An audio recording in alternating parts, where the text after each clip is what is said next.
Hello and welcome here to Talk Here CB, and welcome back to the channel here for another video. And today again we're going to be looking at transfers. We're going to be looking at something which we did take a look at quite a few weeks ago, and that's our forward targets. We did a video a few weeks ago on 7 players that we'd be looking at this summer and who we could possibly sign. A few of those are still included in this video, but as the transfer window goes on, we're entering July now, the season is a few weeks away, starting in August, and we're now going to be taking a look at 4 very realistic targets and who exactly Barca are targeting and looking at going into these few weeks now in July and then August when the season will be starting. So as always guys, with these videos we're going to start in terms of who has the best stats, and that leads us to a surprising target, one that's come about in the last week or so, and that's Deportivo's Lucas Perez. He's had an absolutely outstanding season last season in La Liga, by far the best season of his professional career. Deportivo, a club that aren't, the best, they're not the biggest, they used to be a force in La Liga, but recently they've recently just got promoted again, and certainly Lucas Perez last season was outstanding for them in La Liga, definitely the man keeping them up,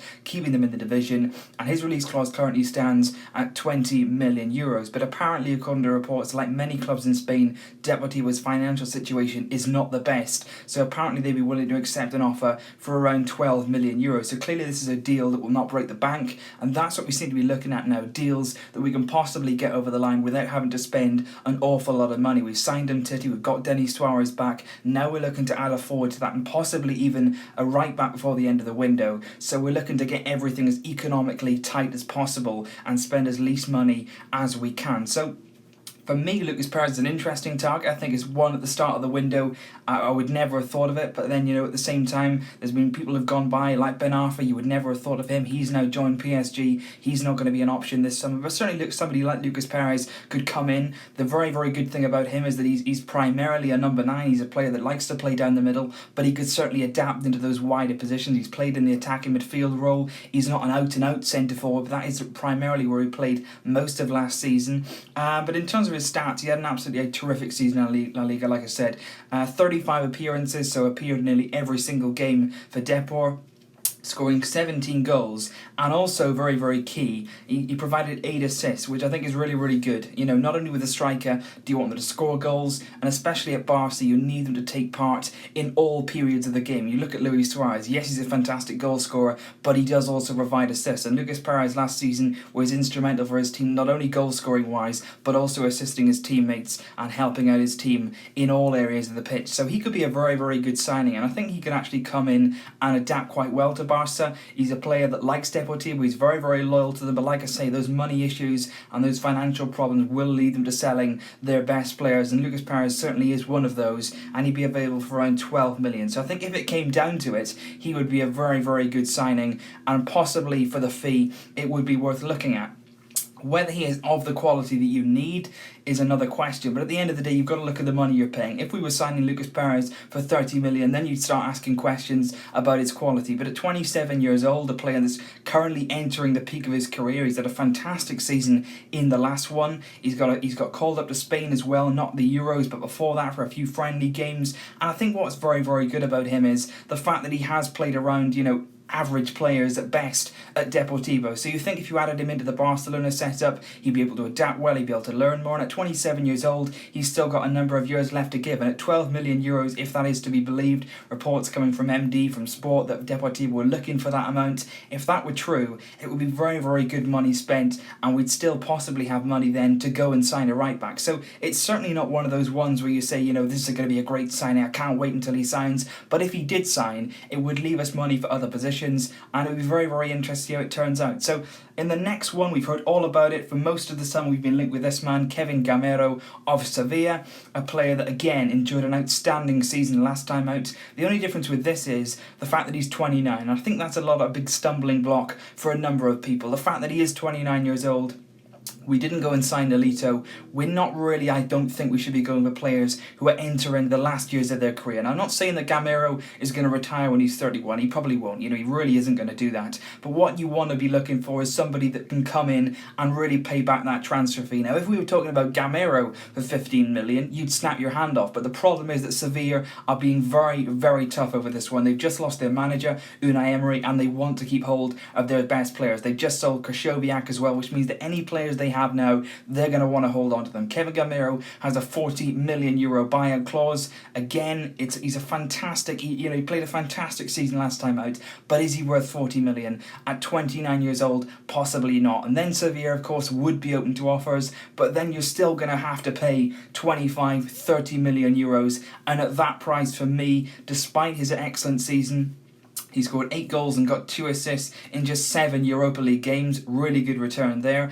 And in La Liga, much like Lucas Perez, 22 appearances, 16 goals and 4 assists. So he had a really, really good season in La Liga. Really, really good season in Europe as well. He's an experienced player. He had a few seasons at Paris Saint-Germain before he joined Sevilla a few years ago. When he first signed, he was sort of a backup to Carlos Bacca. But when Bacca left at the end of last season, they were looking to Gameiro to really step in and fill that void. And he's done that. But again, another problem with Gameiro would be the fact that he is a number 9. I couldn't really see him adapting into wider areas. Yes, he's got pace. Yes, he is a player that can adapt, but I'm not really sure I see him in those wider areas, and I'm not really sure we could use him right across the front 3. And for me, if you're going to pay the big money, we have to be able to use that in a number of positions. Gameiro would be fantastic replacement for Suarez, but would it really be money well spent on a player that is 29 years old? I'm not doubting his quality, but I'm just not sure this is the route that we should be going down right now, unless Sevilla are willing to considerably lower their fee. So the third player that we're going to look at is somebody who we've heard a lot about in recent weeks, somebody who before now you may not have heard of, and me in that as well,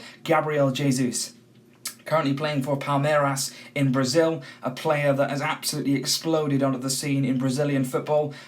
He's come on this season and he has absolutely torn up the division. He's currently the top goal scorer, 19 years old. He was born in April, and I must say, what a player he has come. And he's come onto the scene. 13 appearances, 10 goals and 3 assists in those 13 games, man of the match in 5 of them. And the brilliant thing about Gabriel Jesus, not only the fact that he's on incredible form, that he's a young player, that he's got many, many years to learn his trade, to adapt, to develop his game. He has played this season right across the front 3. He's played as a left forward, on the wing, right forward, on the wing, and he's also capable of playing as a number 9. And that really excites me. The fact that he can be, versatile, he can play across the front 3, he's quick, he's got lightning speed, he's a typical Brazilian, without the fact that I've heard that he doesn't dive, he doesn't do any of that. He's not your typical Brazilian in terms of the characteristics, but on the pitch, in terms of his football, he's a fantastic player. He's got swagger, he's got the style, he's got the fantastic finishing, he looks really, really calm whenever I've watched him, and I think if you go on YouTube and have a look at the videos, like people like to do, have a look at him, because he's a really, really good player. And at the age of 19, a lot of people say, you can't judge people by the Brazilian league, but at the age of 19, if you're going into any top level division in any country and really, really doing well for a team that is not usually battling at the top of the league or anything, he's come in, top goal scorer, 10 goals in 13 games. He deserves some recognition, and we're certainly fighting for him. There's a number of clubs apparently interested in Gabriel Jesus. He's a player that surprisingly, despite his talent, wouldn't actually break the bank. About 20 million euros would be enough, supposedly, to earn his signature, and it's come out today, Sport have released an exclusive. Whether or not this is true, we don't know, but apparently Gabriel Jesus, when Barça representatives were in Brazil the other day to speak with him, to talk about him with a possible move, he said to them, despite the other offers I've received, apparently Bayern Munich are interested, apparently Real Madrid are interested, apparently Inter Milan are also interested, he said, despite that interest, I'm willing to wait for Barcelona because it would be a dream to play at Barca. Now that is apparently what he said to Barcelona representatives. If that's true, we're onto something really nice, because I got the feeling that Gabriel Jesus wants to finish the season at Palmeiras. He's just come through there. His manager said that he should stay for his development, which I kind of agree with. I think at the moment you want to see him continue in that form. You want to see him getting game time. I think after the Brazilian league ends, we could possibly see a deal for him go through in January, or possibly at another stage. But this summer, I just don't really see it happening, just because of the fact that Gabriel Jesus, I get the feeling that he does want to finish the season with Palmeiras, that he does want to stay in Brazil for an extra few months to really see out this good period for him and develop and get as much game time as he can before he does make that big move to Europe. Like I said, there's a number of clubs interested in acquiring him, but if Sport is to be believed, he wants to go to Barcelona and he has his mind set on that move. The final player that we're going to look at is somebody somebody who's rather faded into the shadows in the last year or so. Since he joined Atletico Madrid, Luciano Vietto has not hit the ground running. At Villarreal the season before that, he was an absolutely outstanding talent. He was scoring goals, he was creating goals, he looked like the next up-and-coming big thing. Since then, though, under Diego Simeone, one of those players that has rather stagnated. He hasn't quite settled in, he didn't quite get the game time that he wanted, but at 22 years old, of course, the time is still there to uncover that talent. Last season, he made 3 appearances in the Champions League, he got 1 goal and provided 1 assist, which is a decent return in the Champions League, but in La Liga he made just 12 appearances and he managed just 1 goal and 3 assists. Now, that's not good reading at all, and that is what I would want evaluated by Atletico Madrid. If we had to sign somebody like Luciano Vietto, who was linked a few weeks ago, it's been a bit quiet on that front now, but he was linked quite a few weeks ago with Barça. If we were to sign him, I would want Atletico Madrid to consider the season that he's had and then produce a fee. I wouldn't want them to say, okay, then give us 30 million, because right now, the season that Vietto has just had, you could no way evaluate him at 30 million euros. But what you could say is possibly 20, you'd maybe go up to 25, you really saw that potential in it, but he's one of those players who would be a risk given the season he's just had. But again, he does have that versatility. He can play as a number 9, he can play as possibly a wider player in the front 3, and he would certainly be happy to come in and play a bit part role, because that's what he's been receiving at Atletico Madrid anyway. But then you're saying, if you're giving him the same sort of role as he has at Atletico Madrid, is he going to be playing any differently? Because that's possibly one of the reasons why he hasn't been as good, why his form hasn't been so consistent, because he's not playing enough football.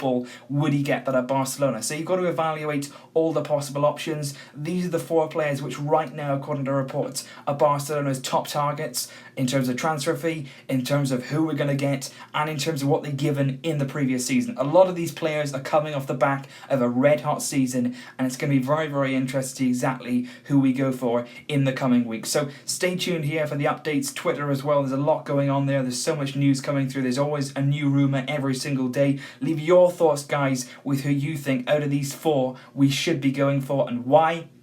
If there's anybody different that you can think of, please let me know down below, and I'm interested to hear your thoughts on that as always. But until next time, as always, Vesca, El Barça.